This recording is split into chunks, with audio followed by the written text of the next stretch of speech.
You guys have had an amazing second season.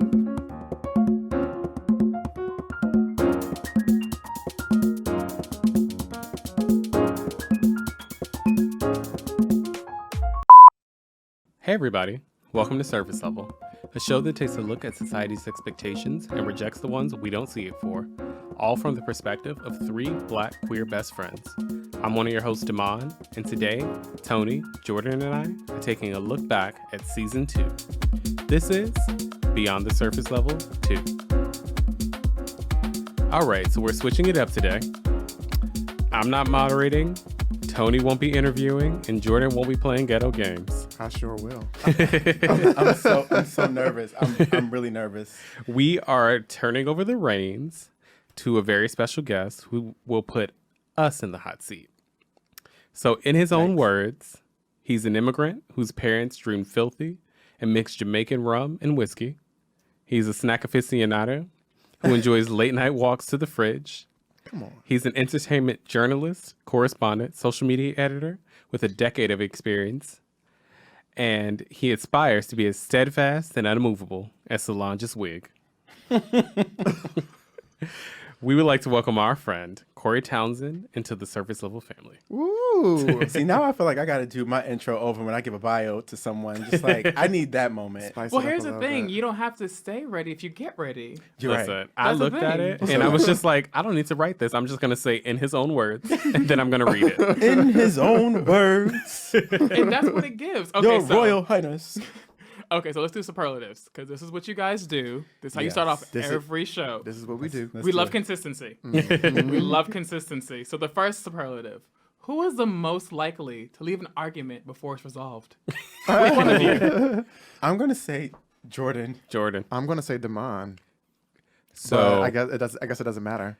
Tony and I Yes, have it witnessed Jordan literally back out of my apartment You in know, an argument because she couldn't talk anymore. sometimes when people's heart is not in the right place, you have to remove yourself. And in that See, moment, he- I had to so now remove it's you myself. then. He So could have shoot. did a Kamala Harris and said, "Excuse me, Mr. Vice President, I'm speaking. you butch queens. I'm speaking." It was a long day. I had to remove myself. Okay, so next one because it's short and sweet. Yes, short and sweet, They're short and sweet. They're Let's keep short it and short. sweet. Who is most likely to be the life of the party? Me. Tony. And there you have it. All right, next question. Who is most likely to keep a secret from his friends? Jordan. Me. I would say, yeah, from his friends. Mm-hmm. Yes, Jordan. I would say Jordan. Yeah. Final answer. Yeah, me. Final answer. Mm-hmm. Who is most likely to be Mixie out of the group? Tony. Mixie's not a bad thing. They try to put a negative connotation on It's that. not. Nobody said it was a bad thing. not. No one said it was a bad I'm looking thing. at It's Corey. not a bad thing. No one says it was a bad thing. Are we projecting? Oh, perhaps. Next question. Move Move Ladies and forward. gentlemen. Next Corey question. Townsend. Who is most likely to be the biggest flirt out of the group? Depends Tony. on the alcohol. No, Tony. Tony. Tequila, Sure. Tony. That answer right Whiskey, there, it's Tony. giving you. Wine, He lays Tony. it on thick. Oh, she is thick. Mm. Do we mind thick though? No, Next we love question. thick. Who is most likely to have a threesome with a woman involved? Damon. Damon, Glenn Epps. Here we go. So we're using full names for the last episode? Cool. Well, I Noted. mean, that's the only thing I know is your full name. Thank you, Jarrell and Hassan. Oh, congratulations. Those are your sisters. It's not my fault y'all are ghost stars. Don't do Okay, it. next question. Next question. Who is the one that is most likely to be found in the dark room at a circuit party? They're Damon. gonna say me. Because it's true, bitch. I like the dark, darling. Do you? He's a night walker. Sometimes. I mean, you know, there's nothing Some. wrong with that. Times. Sometimes. An icon said that. Isn't we- the point of going to the circuit to really just escape your normal life? I go there for the music. Escapism. Girl, The what song did music. they play? Name an artist. Pussycat Dolls, Don't Ya? No. We Club played that at Mix. my house. I've They never didn't play heard that that. at I've the never house. heard that. It was all merging together. It's a really good mix. I recuse myself. As you should. Next. Lie again. Next. So superlatives are done. So Good. you guys have had an amazing second season Thank you. following Thank your you. first. Thank you. Congratulations, first and foremost. Thanks, love. So I'm going to ask the first question in regards to the looking, sup, and into episode. Okay. Remember that episode? Yeah. It was great, I had wasn't to think it? about it for a second. Very much Did so. you? Because so did I, 'cause I started, so I had to think about it. I got it. That was a our thing. episode about like dating and the apps. And, yeah. So my question for Damon, Child, how I get in it? because you always in it. Why is my seat so low? You can raise it up. That's There we go. And if you're listening, you can see the full good? video You good? on YouTube. you good? I'm good now. Thank you. All right. So you stated that you had a hard time reconciling going from we to me. What steps do you think you need to address for you to get better with that notion? I feel like I have gotten better with it. I think that previously I had been this person that was like, when we're dating, like we're like combining our lives. But like, fuck that. I think that the goal for me now is to be with someone who I can just fully be my individual self. And then we're just doing like a journey. And like, that's fun. And like the we part isn't really important. It's about me. It's about you. And like, you're like looking at me do a whole bunch of weird shit throughout my entire life and growing up and making bad decisions and making great decisions. And I'm looking at you do the same. And I think that's more fun and that's more realistic than the concept of like, we're going to combine and we become one. I'm one. Well, we love us Spice Girls to become one, but you speak from a place of confidence. Do you think that would be a hindrance to your partner? All right. now. No partner of mine.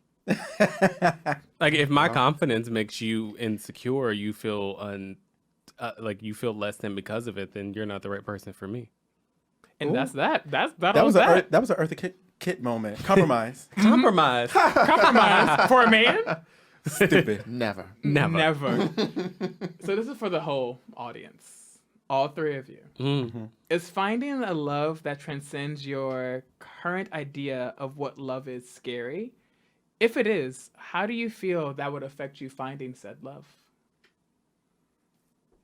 I don't think that it's scary to find a love that didn't necessarily add up to what you had in your head. I think sometimes that's the bittersweet moment. That's the happily ever after. It's the best moment. It's kind of it is a fairy tale in that way. That's what I think. So don't you think fairy tales do they have an happily ever after all the time?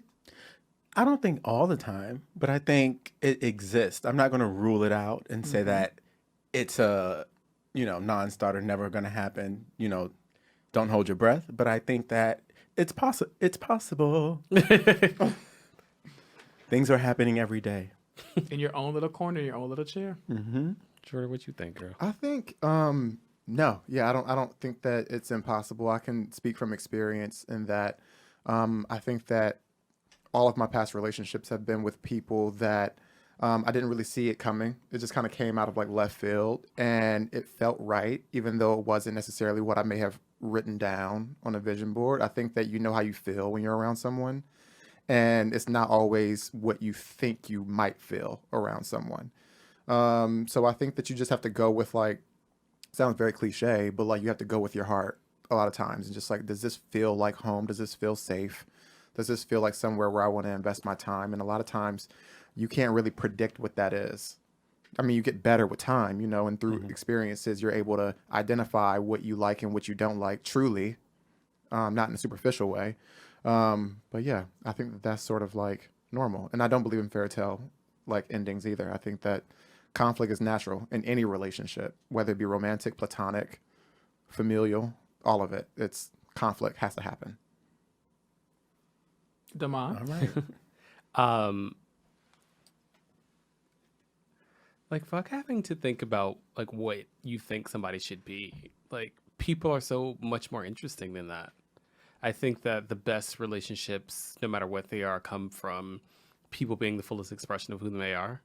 I think that understanding the fucked up shit about someone is like really, I don't want to say fun, but it can be fascinating, and it can create environments where it's so much better than like whatever thing I thought up in my head. like whatever Disney movie I thought was going to play out. Like, that's not fun. Like, if it's not a little bit unexpected, then why be a part of it? I like that answer. Final answer? Final. Next case. So for Jordan, you stated that you have this independent bitch mentality. Those were the words. Those were the that? exact Don't make words. that face. Those were Right the now. exact words. Run the tapes. Roll the tapes. Okay, roll the tapes roll the back. tapes. Roll the Roll the tapes tapes. back. Roll the tapes. Run the cameras. Dead ass. So, Guess what? do you feel that independent bitch mentality has stood in the way of you fostering relationships, being romantic or platonic? Yes. And how? I think just like background really, really quick is I was raised by a bunch of very strong women who all were raising their children with the father not putting in at like equal effort. So I'm used to just seeing single people in my life. I didn't grow up with a bunch of married people in my family. And these are the women that I learned from. These are the women that like inspire me. So I think that I just took on this mentality of like, you have to make sure that you're okay and you have to take care of yourself. And I think that over time that turned into like a layer of armor where it's just like, as soon as someone disappoints me, I sort of go into this mentality where it's just like, why did I even trust you in the first place? Like, I knew I should have just did it myself. And I think that, that has not served me in the past. And I think that, in some ways it has. It's helped me be very independent, which I think is a good thing. But I think that, it comes at a fault sometimes when I need to be more soft and just be more open to other people and let my guard down. So it's something that I'm constantly working on. But yeah, I'm an independent bitch. So You are an independent bitch. Yeah, Who's House working on being never. soft and open? Question. I am. But it's a burden that you're carrying that's not yours. So what do you Exactly. feel about that? Like, how do you release the burdens that aren't yours in general? Like, in regards to independent bitch mentality or whatever the case may be. I think that I surround myself with really, really good friends. Damon and Tony being two of them. And I think that the people that I choose to spend a lot of time with are the people who don't feel shy about letting me know when I'm on bullshit. And I think that I may get annoyed in the moment. I may walk out of an argument and just go home and just like take a second to like think about what's going on before I come back to it. But in the end, I think that I have friends that keep me accountable. And I don't think that I would be where I was at if I didn't have good friends like Damon and Tony, and then some people who aren't even on the podcast who was just like, Jordan, you're selfish. Like, Jordan, you only think about yourself. Jordan, like, you need to like allow people to help you, allow people to have the answers. George and Courtney read me all through college. They dressed You're you up so and down. fucking selfish, Jordan. I'm just like, I'm an only child and I'm taking care of myself. But like, I wasn't. But That small violin came out. you learn to sort of like release and like open up to people. But I don't think I would have been able to do it if I didn't have real friends that held me accountable. Fun fact, friends. Have real friends. Real friends make your life so much Real better. friends do not have yes men. It doesn't help anyone. So, Butch Queen on the scene. Yes. Present. Shout out to Leon. Here. Shout out to Leon and Shout out to Trappy Leon. Hour Oh my God. Reloaded. Instagram, follow them if you are not. What a fun episode. It was an amazing time, wasn't it? Yeah. There was. The girls had fun. So, how would you describe you being a Butch Queen on the scene to each of you? Like, what is your, like, how would your friends describe your party self? Like, what are you giving? Oh. I think that depends on the party first and foremost. Okay, so I'm going to set the scene for you. So I'll set the you scene. are at this event called Meet. Okay. You're at an event called Meet. And for all of you that don't know, Meet is what they call a circuit party. Yes. So what are you giving at the circuit? A harness. Something very revealing. I think we're all gotten comfortable with our bodies. So I think we're pretty much body positive. But very of the moment. Like, live, let loose. It's a utopia when you go to a circuit party. Like, you're there for a reason. And What's your reason? well, listen, I did what needed to be done. She did who needed to be done. Well, The rent is due. And when the rent is due, I come alive on stage. That's when I'm best. Come on. So I think that for each of us will have a different response to that, but I relish in that moment because it's so fun and it's so free. We love freedom. Damon, what about you?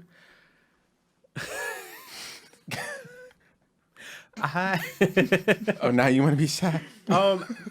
I've made very great friends at Meet. Hey, Miss Will. Yeah. Hey, sis. It's my homegirl. But no, I am the person probably taking the most advantage of all the things that Miss Meet will have to offer.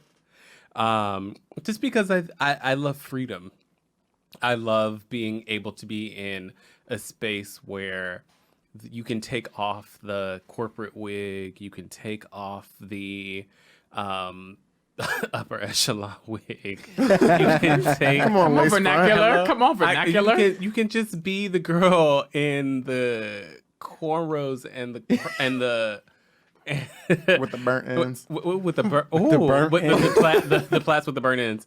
Damon gets the care package at, all that there is to offer. Yeah, and I'm not mad at it. I'm not mad at it. Not Like, mad. how many places do I get to go and be in like a harness and patent leather shorts with like music playing with thousands of other queer men around me? My apartment. With No, I'm kidding. it's basically The outside same of Tony's person who's a apartment. host.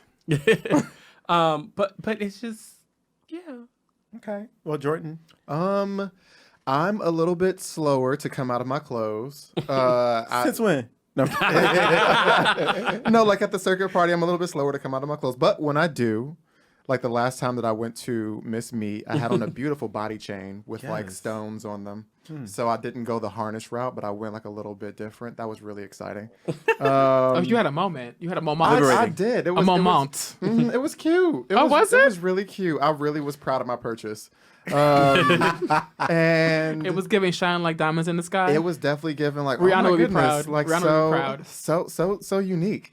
And I'm dancing, I'm hanging out with like I'm touching my friends. I may drift off into a corner with someone who I find attractive and like talk for way too damn long and then maybe make out. I was like, we're talking at Meet now. Sure. No, we are. Well, we're screaming, but we're talking. No, you can talk at me. Yeah. There are ways. You can and peel- there are ways. Well, okay. Yeah. Okay. But that's me. I'm having fun, but like I'm probably like a little bit more shy. But I'm definitely like by the end of the night, like I'm dancing, like I'm in my Yeah, you're body comfortable. chain. Yeah, I'm comfortable, and I agree. Like I think that it's like a very liberating space. Okay. Okay, I'm not mad at I those love answers. I love a house moment. I'm not mad at those answers. Okay, so we're in the second round of this whole situation, right? All right. So this is second round superlatives. Okay. Let's do it. Are you ready? I think so. I hope. What do you mean you sure? I hope I'm ready. Stay ready. Okay. So who is the most likely out of the three of you to speak out when they've been wronged? Oh. That's a tough one. Because That we is all tough. do it very differently. Right. Okay, so I who would be think- the most boisterous? Probably me. Damon, probably. I guess to mine, but Yeah. but when we all finally say what we need to say, but it comes out and it gives, oh girl, I didn't know you felt that way. You should have said that X, Y, and Z. Like we finally come around to saying what's on our heart, all of us, Yeah. In different ways. in different Yeah. ways. Which makes sense because you're like all different personalities. So you Yeah. all would address things equally different. Like the mom would be more boisterous, you would be more calculative, and you would probably be a bitch. When it all said and I done, wasn't expecting that. no, when it's all said and Sorry, done, the, if the no, order of that was Damon, Jordan. Damon, Tony, I gotta Jordan. braid this thing down. Wait, hold on. Woo. I didn't know I was gonna have to put my. All right now. Put your wig back on, child. All right. Side to I'm back, side, I'm back. side to side. Next question: who is most likely to snitch on their friends so they don't go to jail? Jordan. Jordan. Look, Jordan's not going to jail for my anybody. friends know I can't go to jail. I can't. Jordan's too pretty to go to jail. If Jordan walks Oh my into God. jail, Oh my the God. first 3 seconds, He might it's like- he giving might- cell block D. He might like it in there. It was like, I actually will hate it. I'm sure. So are you? Okay. yes, Sure. yes. Without a shadow of a doubt, I would hate being in jail. I didn't even like the Delta. Lie again. Well, Well, I don't even like the shout Delta out to the in low DC. ceilings. Shout out to the low ceilings. Shout out to the Delta in Shout out to the low DC. ceilings. R.I.P. to her. R.I.P. R.I.P. to her. Yeah. She was a good time. She was we were young. a nice stomping ground. We were younger. but yeah, they're not lying. Next Jordan will question. send me and Tony to jail before she goes. Y'all probably did it. Do not get out of jail. Do not. Tony probably did do Lock it. her Next up. question. Who is most likely to be sexually liberated out of the three of you? Me. I'm going to Damon. say Damon. That was easy. Yeah. Yeah, we know each other. He's, that was understood doesn't need to be explained. So we can move forward. Hello. Next question. Same vein. Who is the most likely to have sex in a room with their friends present? Oh, that's slightly different. I would say all of us. Maybe. Not Jordan. Not maybe not Jordan. I would be. I'm open to it. I could see Jordan being there. He would, I'm might be doing my there, job. but he might be the voyeur of the moment. I feel like he would be doing his job though. He would. Jordan, what do you say? What's his job? I think that I think that. No, I think it's getting hot in here. No, broke. I mean, I think it's possible that I could be in that situation. Maybe not more than the other two hosts, The other two, these people.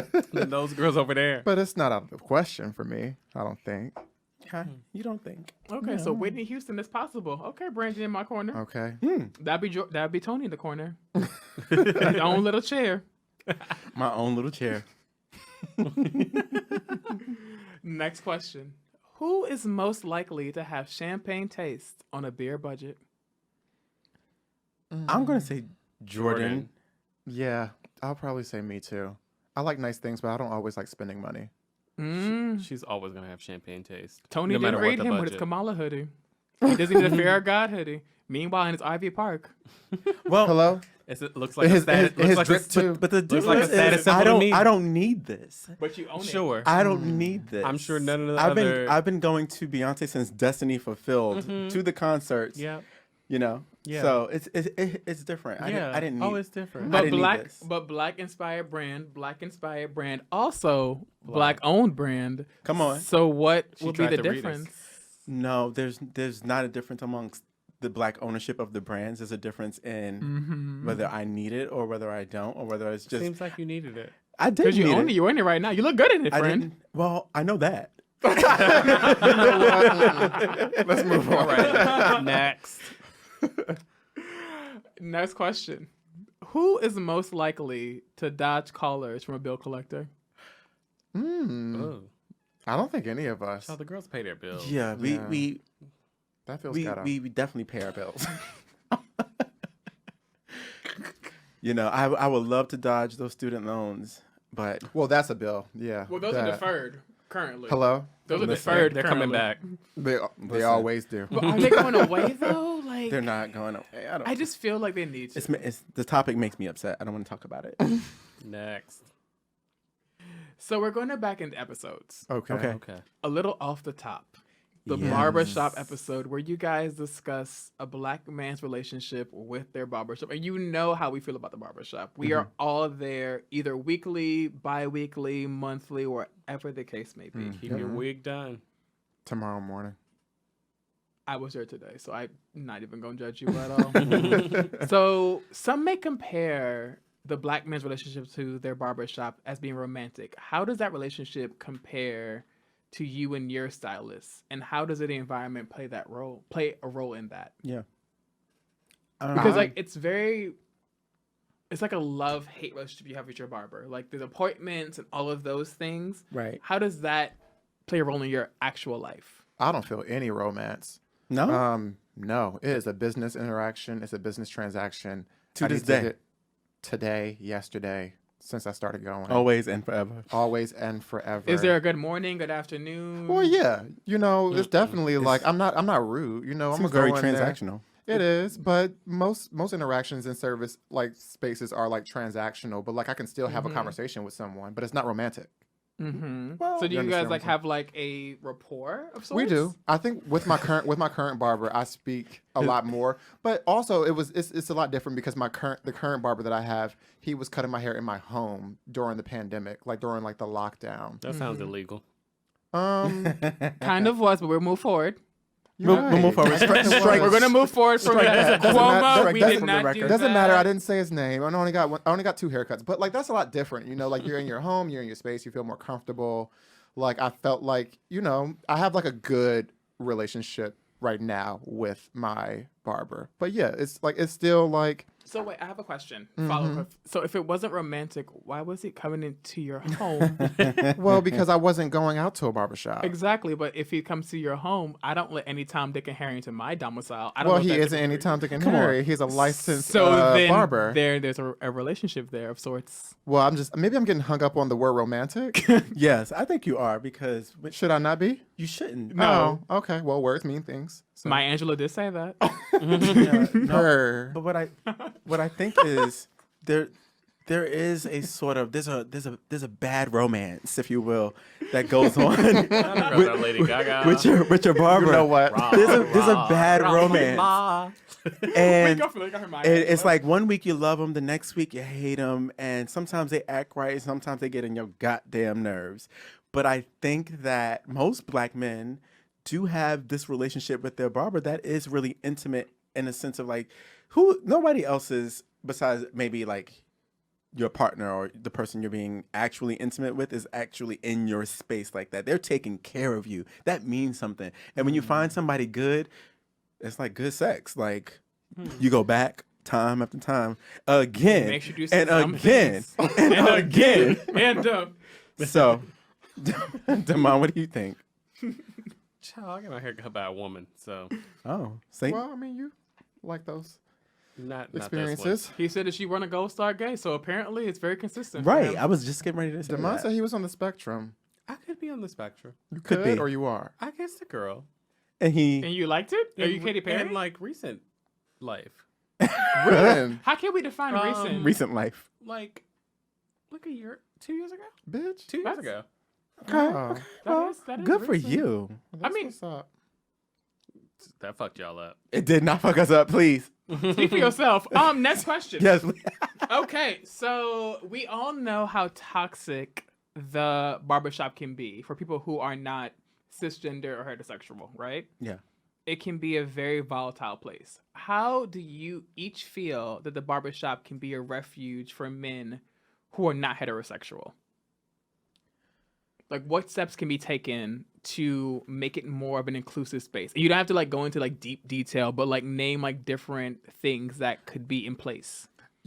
I think that I've been seeing a lot of improvement in the barbershop. I know that my point of view during that episode was just like, I'm not really feeling it. I don't like it, but I have seen a lot of growth. I think in my experience, maybe like getting my haircut in high school versus getting my haircut in college versus getting my haircut in New York as an adult, I just think that the type of conversation is different. Like I feel like sometimes like the barber just sort of knows like you may not be interested in women and they just take the conversation somewhere else and they allow you to be a person outside of your sexuality. I think that's really important.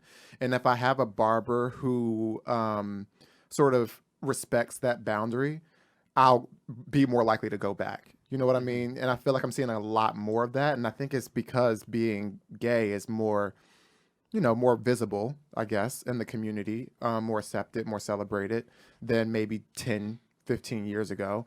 But I think that for me, like conversation is really important, especially like with my barber. Like if they're asking me questions about anything else, like I value that. Yeah, along the lines of what Jordan is saying, I think that there's nothing sexier than a man who's confident in his own sexuality and realizes that because I'm gay, that doesn't mean I automatically want you or Right. am attracted to you or I'm Amen. going to try something with you. Like none of those things. And so I believe the same thing that Jordan is saying is like if they can come to terms with that and be able to like strike conversation and just treat you like everybody else, Like a all person. all the other Exactly. Tom, Dicks, and Harrys that sit in that damn seat, Right. and I'm coming in here and I probably tip you more than them. I probably, I make more money than them. Like, I'm kidding. That's a Jordan line. Don't drag me into this. No, How'd I get into this? See how I get dragged into this? But I didn't even do at that. the core of it is, I'm aligned with that sentiment that Jordan's saying. I don't know if Damon has anything else to add or if you feel the same. No, I feel the same. And I think that even if I do think you're hot and I hit on you, say thank you. Period. That's all. So what else is going on?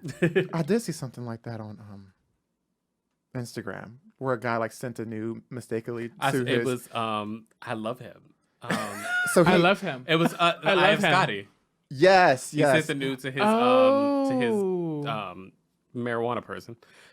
Mistakenly. Mistakenly. Street Pharmaceuticals. Oh, yeah, And the guy, mistakenly. he was And he just was like, like, "I'm so sorry, I didn't mean to send that to you." Like, and the guy was just like, "It's fine." Like, he's like, he whatever. actually complimented him on his body, Allegedly. Right. but he was just like, "I'm comfortable in my sexuality." That like Allegedly. we don't need allegedly. to. But that was the thing I said on the episode. I was just like, you being close to my queerness don't mean shit to you. Like if a woman says, I think you're very attractive and like I like you, thank you. I loved that response on when we did the episode tomorrow. Yeah. That's what I was thinking of when I just sounded off. And I want people in straight spaces to say the same thing. The thing about it is when you're not comfortable in your sexuality, it's very telling.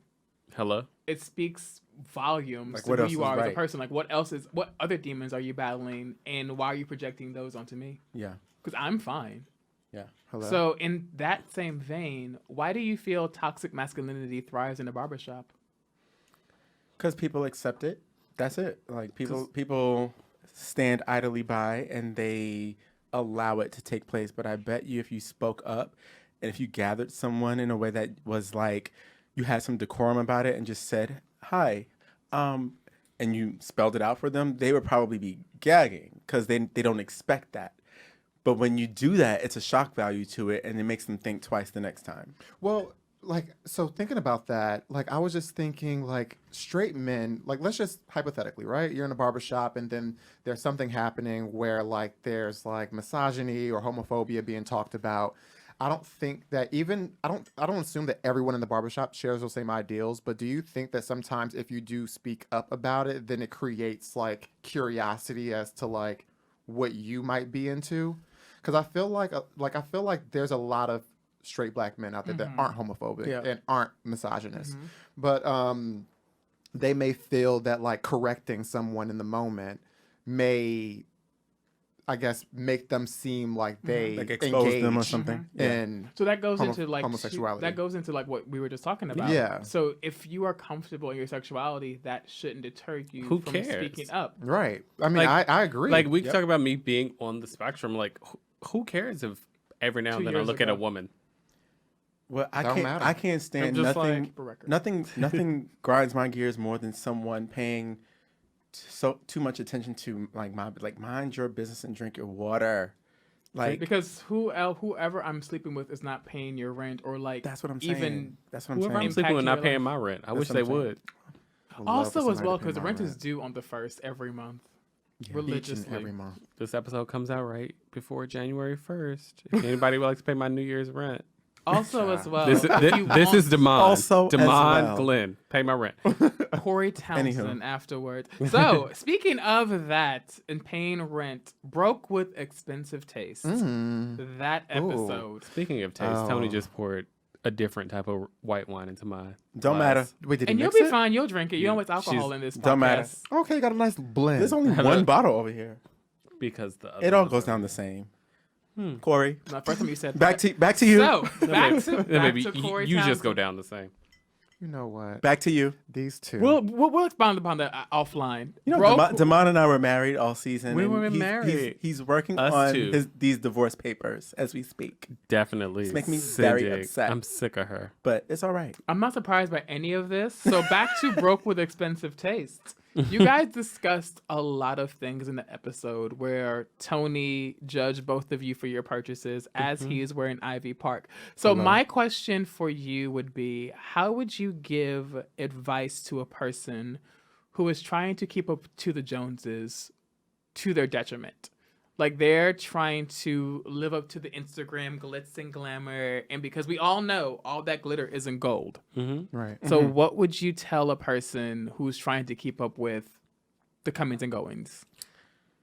Each of you individually. Damon, I'll start with you, Tony, right, and then Jordan. Let's keep this brief because I feel like we have a lot to say about this, but Sure do. No, I would just say that keep up with the things that serve you. Like, I think part of that episode was also about being mindful of, like, I work in the fashion industry, they work in the media industry, and there are certain things where, like, if you purchase them or if you look a certain way, can be helpful to you.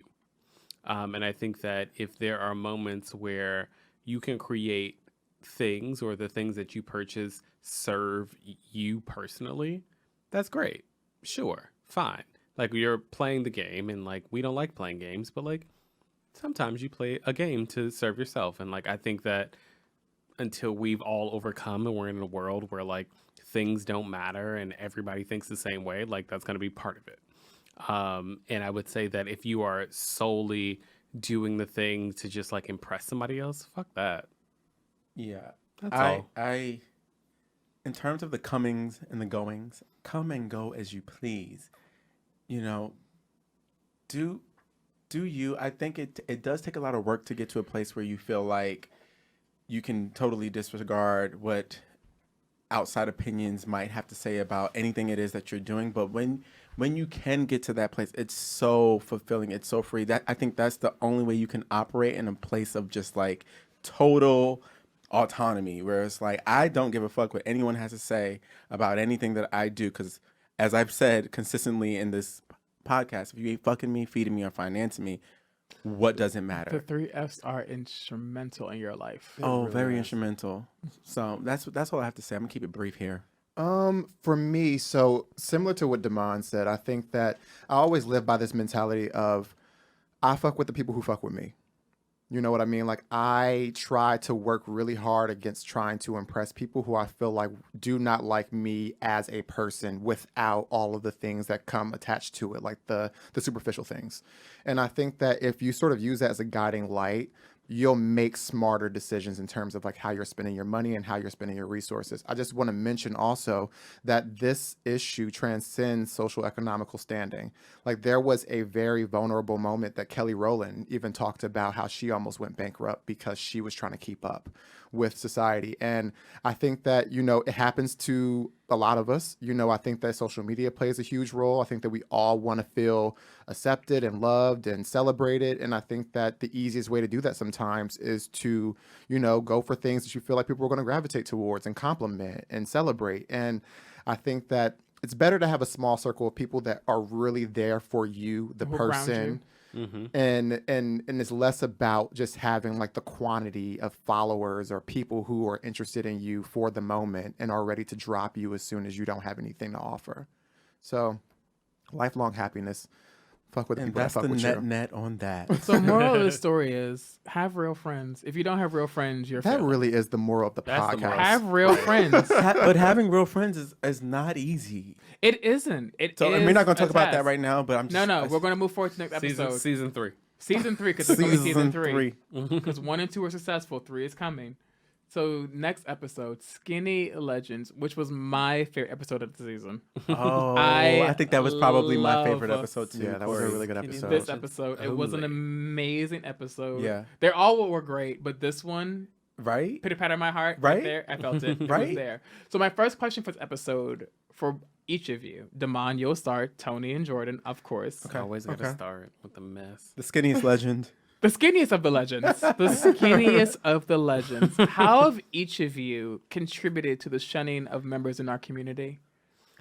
I mean, I've probably done it the most. Like, the work that I do has been, like, I work in the fashion industry, and until more recently, like, inclusivity has not been a thing. Like, and like I've always said, like, if you ask me about the work I do, I say that I love the work I do because I create art that people live their lives in. And to do that for a very long time, it's been around who can be the thinnest and who can be the most ideal on these crazy standards that are basically focused on whiteness, are focused on thinness or focused on unhealthy eating habits, etc. And I think that in doing that for a very long time, it's just like I've been in rooms where people are like, oh, this is just our brand and this is how we think about it. And everybody can't wear us. And I think that in the work, I still do the same work, but like for me now it's important to be vocal about inclusivity, to be vocal about the fact that there are no standards for like what looks good and what doesn't look good on a person. It's about how you feel in the thing. And to go back to the idea of like creating art that people live their lives in, you should be able to live your life in whatever form of art that you deem appropriate for yourself. And my work should be around creating as much of that for as many people as possible. And that's what I have to say. Tony? So this episode was a learning lesson for, I think, all of us. And Right, I didn't know that I was guilty of doing what I was doing. But what I've learned from the episode is that if you don't stand for something, you fall for anything. And what Aaron mentioned is that he said, I can't, as it relates to like fat phobia, he's like, I can't fix this. You guys have to do it. You guys have to be the ones, like if Jordan, Damon, and Tony say, if someone says like, oh, I feel fat today, if you like chime in and tell them like, oh, maybe you shouldn't say it that way. Maybe you should say it more like this.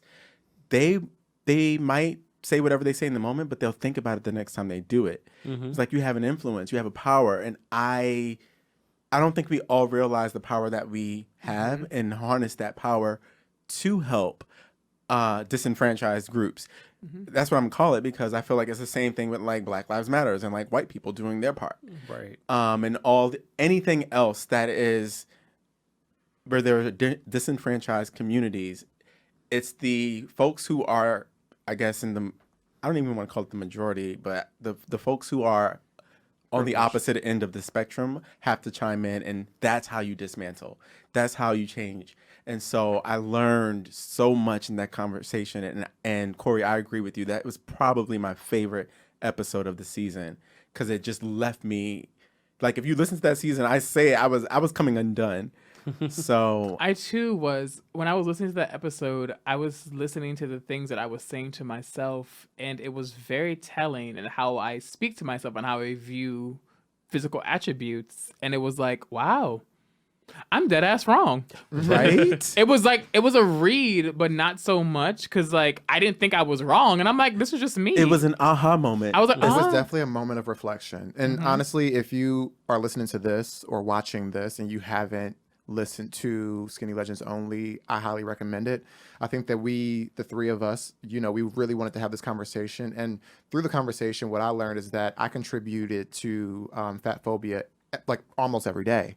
You know what I mean? I think one of the things that really stuck with me in the episode is that Aaron said that fat phobia is so pervasive that people don't even realize that they're doing it. And it's when you, like Tony said, when you tell yourself that you feel fat in front of a room full of people and you're not a fat person. You just maybe had a very heavy meal and that's fine. Or when you're debating about your favorite skinny celebrity gaining some extra weight. It's something that we don't think about, but we're furthering this fear of becoming fat, and we're normalizing like making fun of and basically like shunning out anyone who doesn't have, the perfect body or a slim body. So I think I contributed to it like every day. And it's one of those things where I feel like society has not yet had the conversation about it in a real way. Yep. And I think that I'm so happy that we had that conversation, because like it was an eye opener, I think, for all three of us, that like, fuck, like this actually happens way more than I thought it did. And I thought that I was like being respectful of all different type of people, but like I was ignoring that group of people. So yeah. Well, I want to applaud you all for having someone on your podcast that can speak to that and not just having that conversation with the three of you, because you could have definitely had the conversation with the three of you. No, we could not have. No. You could have. It would have been right. You could have had it. It Right. wouldn't have been the correct course to take. But I Yeah. applaud you for taking the proper course of having someone who can actually speak on these moments, because it's like, 3 white women having a conversation on Black Lives Matter. It just wouldn't have worked. Right. It wouldn't have worked at all. I think the podcast is about lived experiences. Mm-hmm. And in prepping for like the season, that episode, it was just like, that's not our lived experience. How can we be mindful and thoughtful of this topic? And I think that's the thing that was important. That's how you to land us. on that? Absolutely. Well, in regards to your lived experiences then, how do you feel gay/queer men can improve their thought processes on our bodies? Like on our perception of how we view ourselves. Improve our thought processes? Because like to what Aaron said or to what all of you just said, we look in the mirror sometimes and we might say, oh, I'm fat. Or you might say in a room of friends, oh, I'm fat. And that might be something that we prefer fat phobia. No, I was just thinking, like, like we discussed on the episode, like, you can feel how you feel, right? If you do feel like you don't look your best, maybe say that out loud in front of a room full of people, as opposed to saying, I feel fat. Like, it's about the word choice and usage. And that's what we learned that we're guilty of, that everyone says, oh, I feel fat, or, and I think that was probably one of the biggest learning lessons of that episode is like, just words matter. Yeah. Like words matter. And if you can still, you're entitled to feel that way. And I asked Aaron specifically, like, what do people who feel like they might not look their best, what should they say? Yeah. And they should say exactly that. I don't feel like I look my best. Yeah. And I think it was important as a part of that episode, it wasn't purely about fat phobia or people that experience that. The goal was to say that no matter who I am and no matter how I feel about my body, I can be thoughtful. I can be have a level of intention around the words that I use, because like the way I feel about myself and the way I express it is different. Like the way I feel about myself and the way I express it out loud affects other people. So like you can talk about yourself and you can talk about your own personal experiences without offending other people. And I think we have to do the work to be more thoughtful and more mindful and more intelligent about that. And I think that is more helpful to us as a community. Yeah. So that leads into my next question. How do you reprogram yourself then? Doing the research and doing the work, just like you would do with anything else that you're ignorant to. It's plain and simple. It's catching yourself. I think that the moral, like the theme of these responses is be mindful of the words you say. It's not going to be perfect. Nothing happens overnight. You're not going to wake up and say, I'm never going to say like something that is leaning into fat phobia ever again. But it's about recognizing those moments and realizing, oh, I shouldn't be saying that. Like, let me try to do a better job at catching myself next time. And I think that, once you're able to like master the words that you say and how you express yourself, that starts to happen internally. Right. And then it affects the way that you just think and the way you operate and the way you move, and you'll become more sensitive to when other people are saying words like that. And then I think it all starts there. And I think to go a step further, what Aaron said, it's also like checking your friends when someone else around you says it. So that's what we have to be doing as well. And I think it's about having a level of graciousness for being able to grow. Yeah. I think that it's not about like, I said something crazy, so cancel surface level. Like, sure. Like, I'm not going to get it right all the time. I'm not going to be the person that ideally I should be in textbook language. And like, I don't have the expectation for people that represent the majority in instances where I'm the minority. But I think that level of grace and that level of like being able to grow is important for any conversation in any person. Why, this was actually not one of my questions, but you actually sparked a question in my head. Why do you feel as a community we don't allow each other space to grow? Like we don't give each other grace for that? I don't even think it's just us as a community. I think that as a society, we are in this place due to social media, due to like being like everybody's so adamant about who we should be and what we should be and how we should talk, that like if somebody doesn't get it right out the bat, like we shoot them down. But also don't the worst thing you could ever do is put me in a box, because I don't fit in that. And it's a pet peeve of mine, and it gives grits. When the fire in me comes out, like I'm calm, cool, collected, I really am, but there's certain things that can really trigger me in a way that's like, don't do that. Don't do that. It's like, grind your gears. Yeah. Your gears are grinded. Yes. Yes. So. Okay. So we're going to go into the third round of superlatives. Last I'm ready. batch. The All right. last batch. I'm ready. We made it. Moral of the story is words mean things. Yeah. Mm. Per. My special, my Angela said that. She also said per. Not my special. That's my special. That's my special. Come on, my Thomas special. Lee. My soror. Okay. No, not that. You know what? Who is the most Says likely? you don't have a license. Who is the most likely to be classified as a bird out of the three of you? Tony. Jordan. I would say Jordan. Because he I like would overrule all of you and say Tony. I'm no, sorry. I mean from the outside in, sure, but from the inside From the out, outside in, it's from the definitely inside Tony. out, it's definitely like he's Jordan. the Nicki Minaj, like he's the city girl. He is a barb. He is a barb. And I could be a bird. Be clear about that. But Your in terms- what's his name? Your Spotify situation was Nicki Minaj. It was. So I Yikes guess was an amazing song. Sure. we won't go that far. So next question. Next That's question. Which fine. I'm ready to out of move on. all of you would be considered the bitchiest out of the group? Damon. Damon. Oh, why did I call myself Damon? Considered the bitchiest by whom?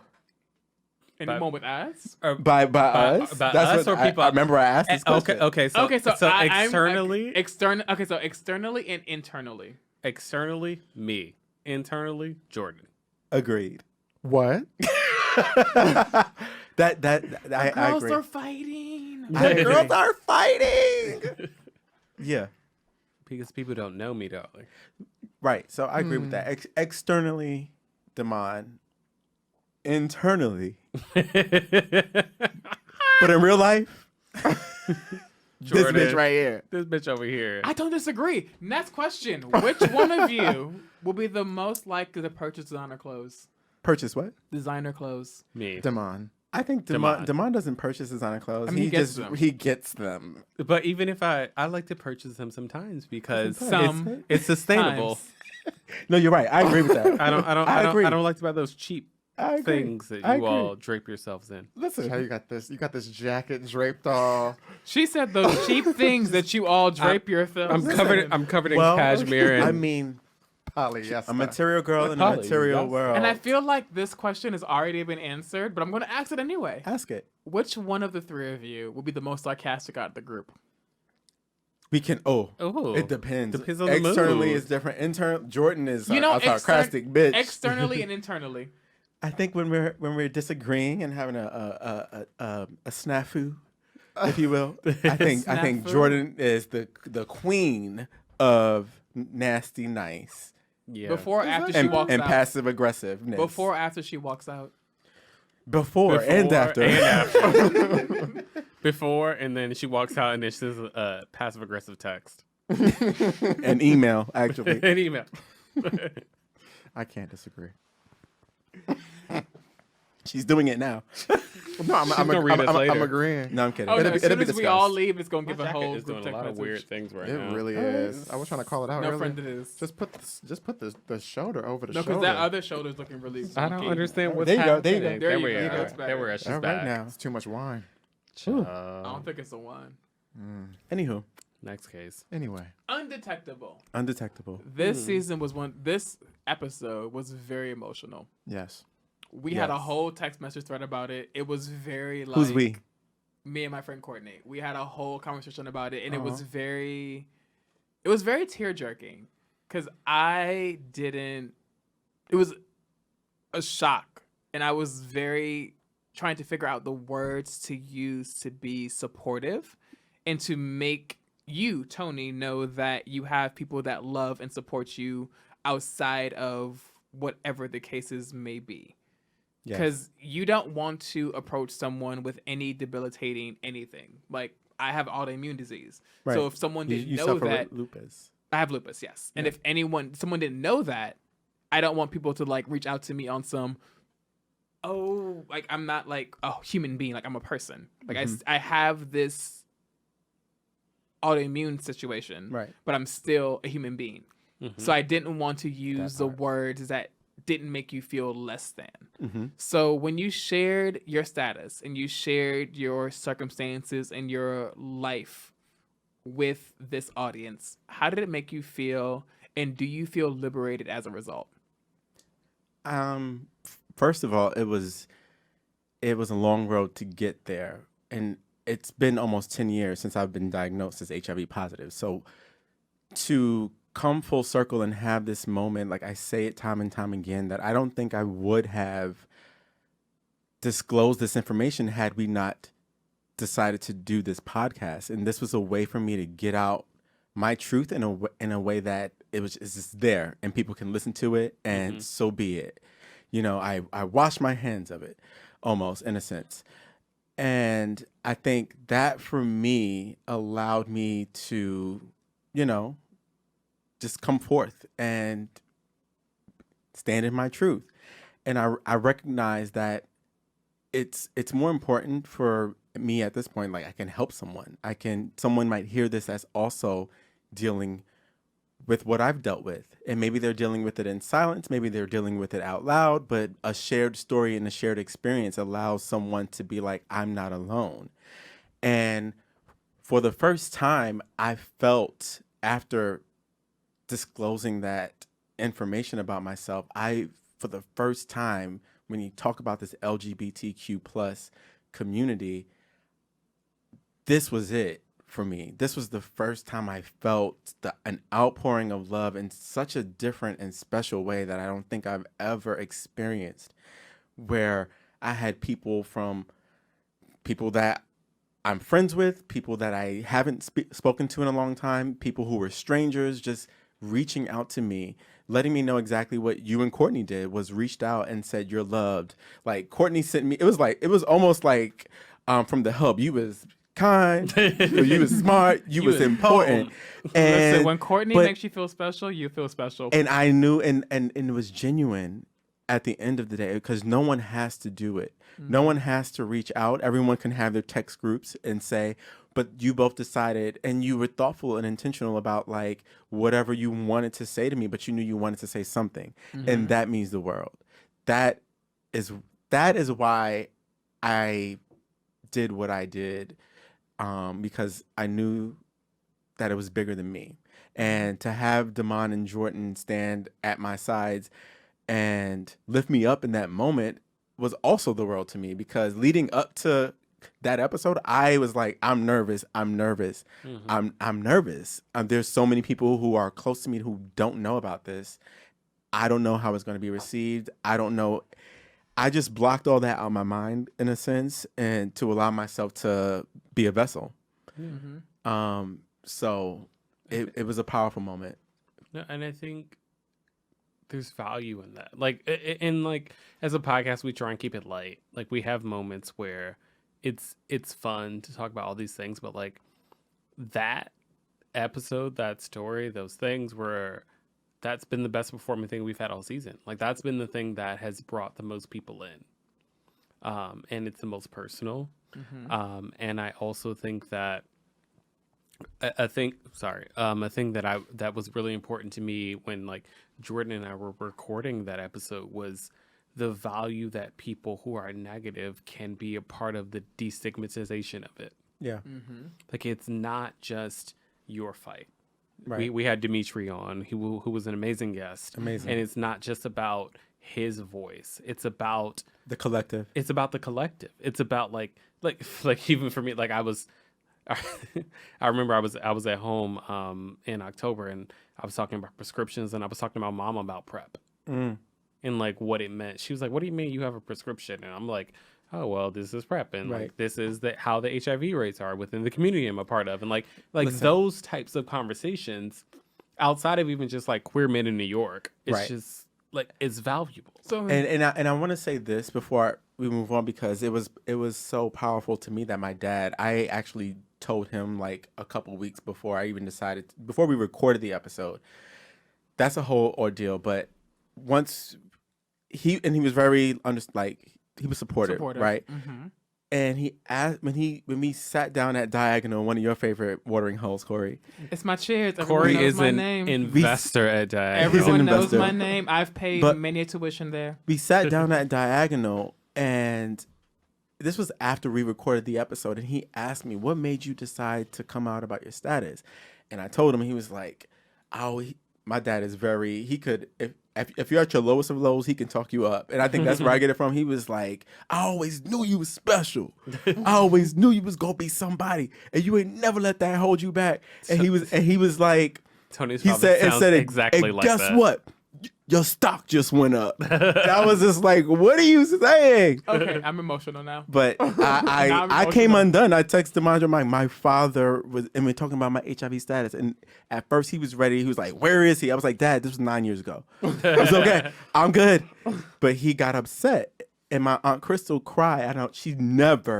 I talked about her on the Shout out to Aunt podcast. Crystal. I've Shout out never to Aunt seen her cry. Crystal. She She's your teared mother. up, and she teared up because for her it was like you were so young and you were dealing with it alone, and just to know it made a lot of people emotional. I got a call today even from someone who is an auntie of mine, and quote unquote auntie of mine, that she was like, I teared up. So I'm happy. I'm really happy. And at this moment, I am now tearing up. I do not need to cry because it's not what I came here for. But each of you, how do you feel that your podcast is not only informing, but it might be saving someone's life? Because that episode in itself had a lot of heavy topics and a lot of useful information a lot of folks might not have known. So you're not only informing, you might be actually keeping someone from jumping off of a ledge. Like, what does that mean to you? It means the world. Yeah, I think that, coming up with the concept for Surface Level, I think that we wanted to do this podcast because we felt like our community, just as a whole, we just needed to have more conversations like this. I think that our community, we deal with a lot of things on our own. We deal with a lot of things in secrecy and isolation based on how you grew up. Maybe you felt like you couldn't reveal that you were gay. So those sort of things follow you into adulthood. And then you just, you begin to just become numb to like not really feeling and not really expressing and not really leaning into the full person that you are. There was one person who's been in contact with us on the Instagram who was like, you can tell that he was like, I don't talk to anybody about this. He gave us a full rundown of his experience with the gay community, an older guy, but like that's what it meant for us. I think is that we know that the community doesn't have a lot of media representation. We're not talking a lot, on big platforms about what affects our community specifically. Mm-hmm. And I think that all the work helps. You know what I mean? Whether it's a social gathering, whether it's a podcast, whether it's a book of poetry, all of those things add up to help the community feel like they're seen and heard. Mm-hmm. And I felt like that's what we wanted to do with this podcast. We wanted people to have another extension, another outlet to be able to feel like someone understands what they're going through and be able to like give them maybe the words to what they're feeling or inspire them to have the conversation with their group of friends or with their family. I think that's sort of where we always sort of stemmed, like the idea came from. Yeah, it's breaking down stereotypes, right? And like you as Surface Level, him as Trappy Hour, right, that you had in your previous episode, right? But Leon is Trappy Hour, right? Leon Trappy Hour. It's breaking down these stereotypes and like opening doors that haven't been opened before. But Corey, quickly, it's the intentionality for me. Like what we set out to do in season 1, it feels so good when we receive the feedback from people. When people receive it in the way we intended to put this out, nothing feels better. That's all I'll say about that. Doors closed? The door is closed. The door is closed. My sister said it. No lesbians allowed. Your Correct. next episode. No, they can come around sometimes. I mean, they're a good time. They are a good time. They are a good time. Really they are a good time. They can teach us a lot about settling down and getting like wifed up. So how do you feel our community or the community at large could work on inclusivity? Because like we're very this or that. Yeah. I think in general, like I just really want everyone to shut the fuck up for a second. I think that just people in general, human tendency is to hear someone talk about what their individual struggles are and you're computing in your mind whether you think they're valid or not.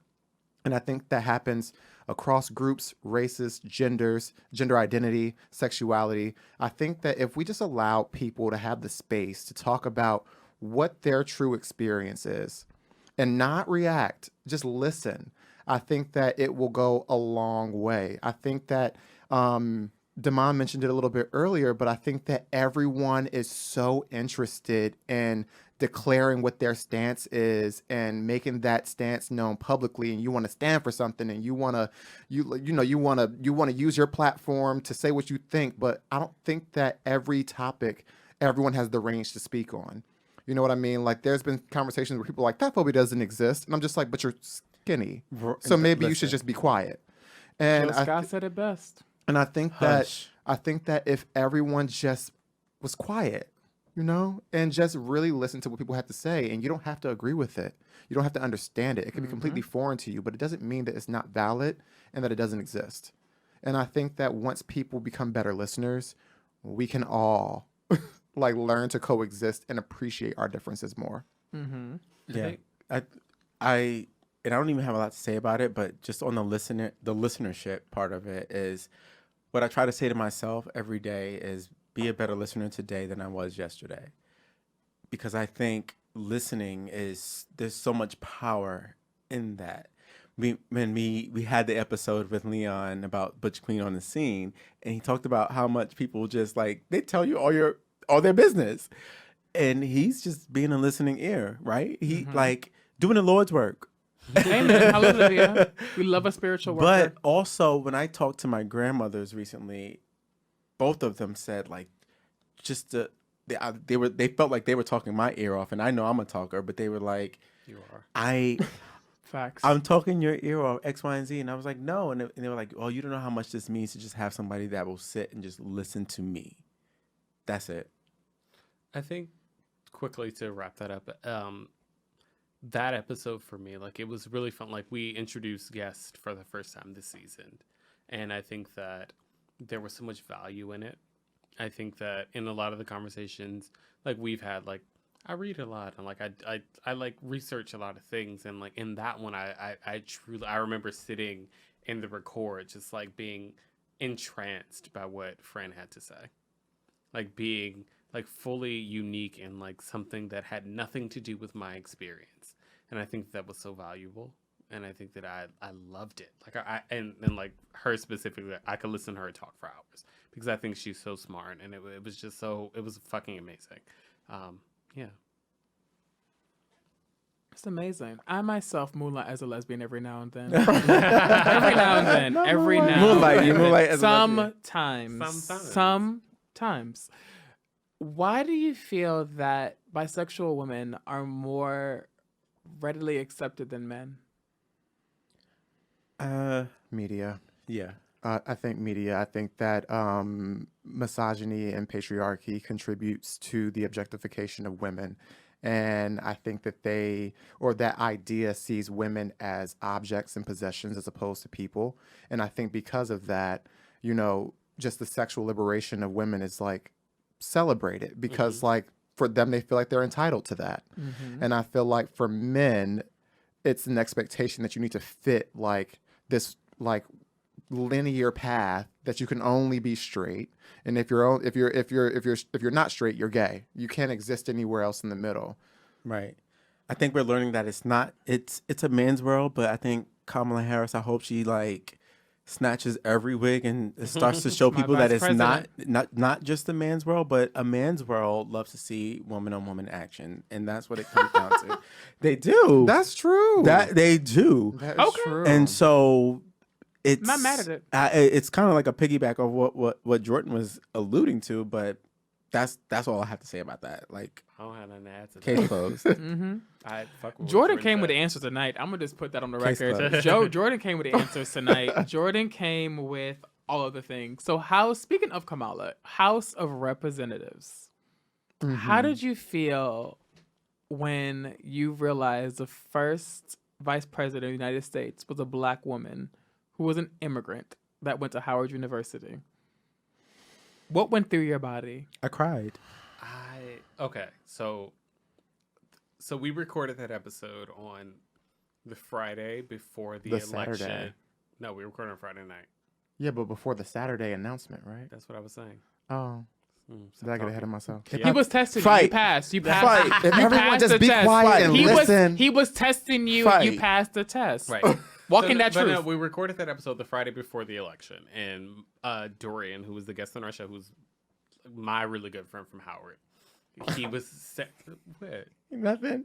That's my homegirl. I don't have anything to say. It was your really good friend. Anyway, Really good. Right. Well, no, it's not even about that. Continue. Continue. Hurry up. Hurry up. Next case. Go. I'm gonna. We were at my apartment the next day, like when they finally announced the election, and like he and I were like, we were watching CNN, and we were like, okay, let's watch it for like 5 more minutes before we go to brunch. Literally, like this is what we're doing. They announced her, and like for reference, like Dorian worked on Kamala's presidential campaign. Like he's been in the trenches, and the moment where New York City and like it was magical. Like it was magical in the same way that 4 years ago in 2016 it was the saddest morning ever in New York City when Donald Trump was elected. I remember We that were day. getting on the train and no one spoke. The train was everyone's silent. head was down. Yes. Wasn't that weird? People were crying. So in the office. it was the exact Down. opposite. I didn't go to the office. Jordan, Working in media was literally horrible. Dorian and I walked outside and we're like, people are screaming, let's go. Like I live on 150. We were like, let's go to 145th. The people were outside clapping, screaming, dancing, yelling, shouting. Harlem was active. Harlem was active. and the concept of like to be in that experience, not only with a black woman, but a black woman who my very close friend worked for, a black woman who went to an HBCU, a black woman who went to an Howard HBCU University. that happened to be Howard University for undergrad, not in one of those professional schools. Like it was that's not shade. So It was Not an one of the amazing, professional schools. amazing thing that like people don't get. Yeah. People that like go to Harvard and like, oh sure, like our president went to Harvard. They don't get it. No. Like we've been told so many times that like you as a black person are not as good if you go to an HBCU. You are as a black person who goes to an HBCU don't have as much value in the world and can't pedigree. get as far as the people that went to was the Ivy League confirmation. schools. It was confirmations to say that we are just as good. I would never say we're better because I don't want you to say that about me. But like the goal is to say that we are just as powerful, we are just as valid, we have just as much value in the political spectrum and to the highest levels that it could be. Hello. And it was fucking amazing. Yeah, Period. for me, I'll just say that I cried, and I didn't know that the emotion would break out of me the way it did. I was sobbing in a way that was uncontrollable. Same. I came undone physically, and I danced my ass off with my roommates Nelson and Aaron, and it was Y'all had a whole dance party for hours. spectacular in a way. And I called my mom, and I just thanked her, and I called my grandmothers, I just thanked them, I didn't know that I would feel that way. It was so powerful and so moving, and it makes me emotional to this day. It honestly does. Yeah. I don't have anything to add that wasn't already said. It was kind of like how Barack Obama was elected. Yeah. That emotion that I felt in that moment. I didn't think I'd feel that way again. I didn't think I'd feel that way again. Did not. Well, after what happened 2016. Until like me and Tony were out that Saturday night, and when she walked out in that white suit Baby. That to Mary J. To Mary J. Blige. Hello. That was a moment. I wanted her to give me a Diddy Bop. Mary J. did Blige is not. the GOAT. She really She is. really Give is. her things again. She really is. Again. The auntie of all aunties with a chicken sandwich. Yeah. But anywho, How do you Crispy all feel? chicken With the lettuce? Don't feel lettuce. wrapped up in a... So we're going to get political a little bit. How do you guys feel about the notion of canceling student debt? Cancel it. Do Period. it. Done. That was a Next quick question. So the girls want to cancel student debt. Okay, moving forward. Did you learn anything new in this election cycle? Because I know it's very tumultuous for all of us to like follow, and it was very exhausting. Like, did you learn anything? Like, what were your takeaways? I'm gonna keep it quick. I learned the process works, and just everybody go out and vote, because when it comes down to it, every vote does matter. Mm-hmm. They count that shit and they recount it when it gets close. And it don't matter. And when we get to the Georgia Senate race off in January, I need every vote to count. I'm gonna leave it at that. Yeah. And and the votes outside of the presidential candidates matter as well. I think that was a takeaway that maybe I hadn't taken that seriously in the past, where I'm just like, no, like this is, I need to care about every name on the ballot. Yeah. And I think this was the first year where I really did like the research. I was asking Damon, because he's our resident political girl. So like I'm asking him like, who's this? What is it about? Where I need to read? And you know, I feel like it's just being a lot more curious around like who is running this country, and what does that mean for your day to day? You know, so I don't have anything to add. I'm happy that I'm not the only person talking about politics for once, and I think that's fucking great. Right. It's an amazing thing. So my general questions, because we've went through all your seasons, all your episodes for the season. They were phenomenal. They were great. They were magical. Beautiful gowns, all of them. What has this season taught you? Are we starting with me? You're looking at me in my eyes. Consistently. Go ahead, The Damon. season has taught me balance.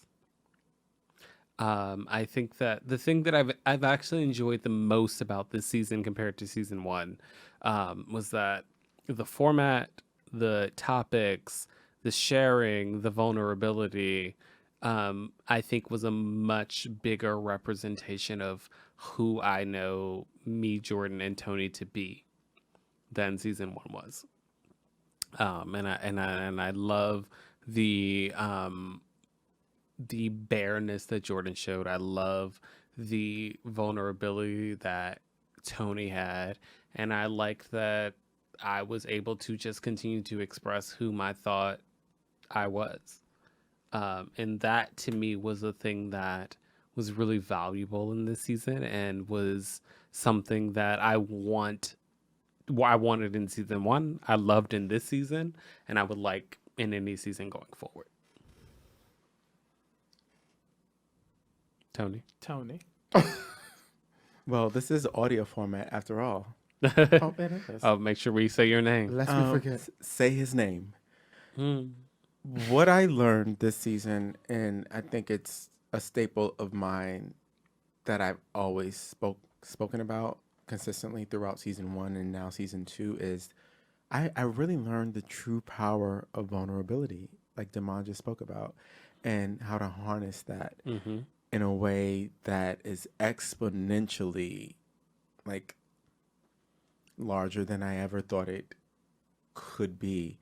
And although I say it a lot, I really learned that this season in a bigger way that means so much to me. And I wish that everyone else out there who deals with keeping things to the vest and maybe not being so open, I hope that they can hear this and decide that they might, turn a new leaf. So that is for me what I learned the most. And I also learned just the power of friendship, because this is not easy with these vicious girls. Sisters. Doing this podcast for the three of us, like it could have easily have been one and done. Right. But we agree to disagree, and we keep on growing. And I feel so much closer, and I can't explain it. I can't even put it to words how amazing that feels for me, about just the three of us going through this journey together. The dream girl says you are a family like a giant tree. Yes. There you go. I agree with what Tony and Damon both said, so I'm not going to repeat that. I'm going to go in a different route, and I'm going to say that I learned prioritization and communication. So you hear the podcast, but I don't think that everybody understands how much work goes into it. And I think that in season one, I had a challenge of not really communicating expectations with Tony and Damon in terms of workload and what needed to be done for the podcast. And I let my co-host down. And I felt like it was interesting because it was the first time that we were friends that were working together. And that's a very unique situation that can go left or right. And I think that with season 2, I just learned to be a lot more communicative with the fact that, we all have day jobs. We all are trying to put our all into this podcast. And I think that season 2, what I learned is to treat this podcast with the same level of professionalism that I would treat a job that's paying me a salary. And I learned that through that approach, we get a better product from the podcast, and also our friendship actually works better. So I'll say that from like the business standpoint, it's a lot of work that goes into it. I know sometimes it sounds like we're just sort of like, cueing the music and the girls are just like rambling, but there's a lot of research that goes into it. There's a lot of work that goes into like promoting it and doing the social media and figuring out what the concepts are, what's the right angle, how we want to have these conversations with care. And it takes time. It takes months of development. So I think that me just being a little bit more mature and sort of just like more like focused in that process has been a huge learning opportunity in season 2. Okay. From the outside looking in, I would like to say that the preparation for the podcast, it is a haze. It is not easy. The girls will give you a follow email. Just shooting this back up to the top of your email. Just make sure you saw this. It is not. Well, we are corporate girls at the end of the day. Listen, the girls love to bubble up some stuff. Okay. Listen, I'm not, right to the top of your not inbox. going to let you think it's not a haze. Yes. And I really appreciate each of your growth. Like, for Damon, your foot has not been on the necks as it was in season 1. Tony, you are not so much Switzerland as you have like taken a stance and like stood in that. And Jordan, you've been more confident in your verbiage. Like, you've walked in your truth, be it wrong or not. You know who you are as a person, and it's shown your growth.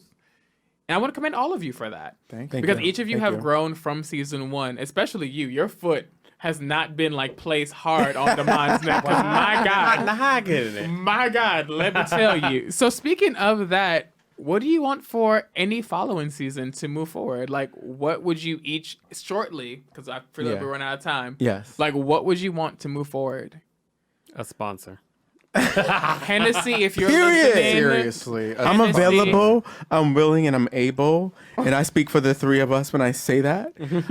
But beyond that, I think what we really want is to keep the essence of what we set out to do. Yeah.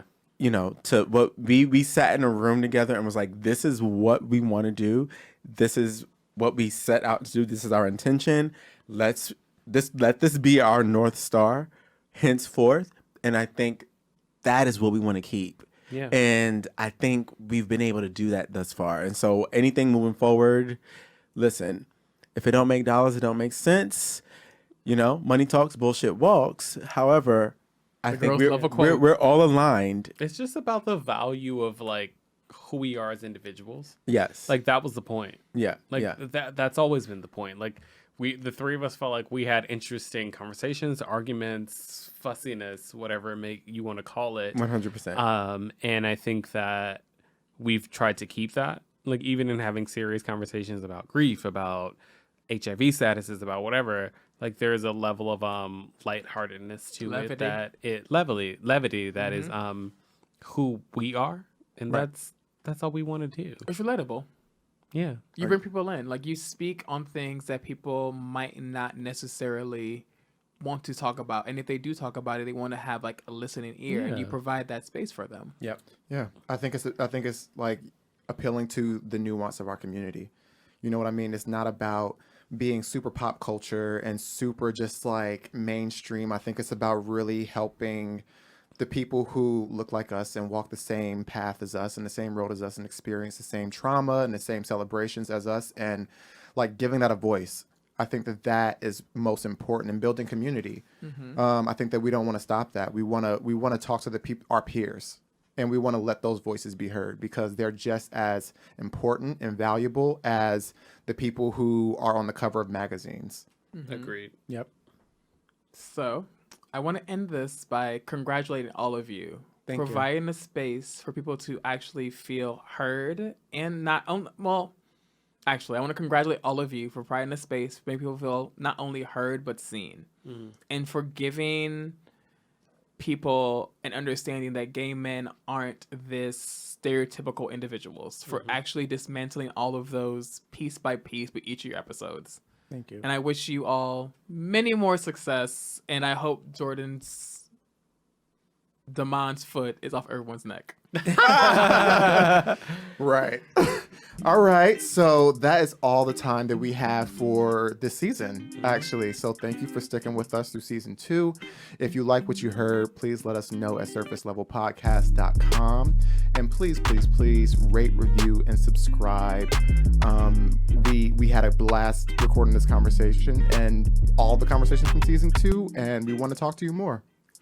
Yes, and you can stay updated by following us on Instagram or YouTube at Surface Level Podcast.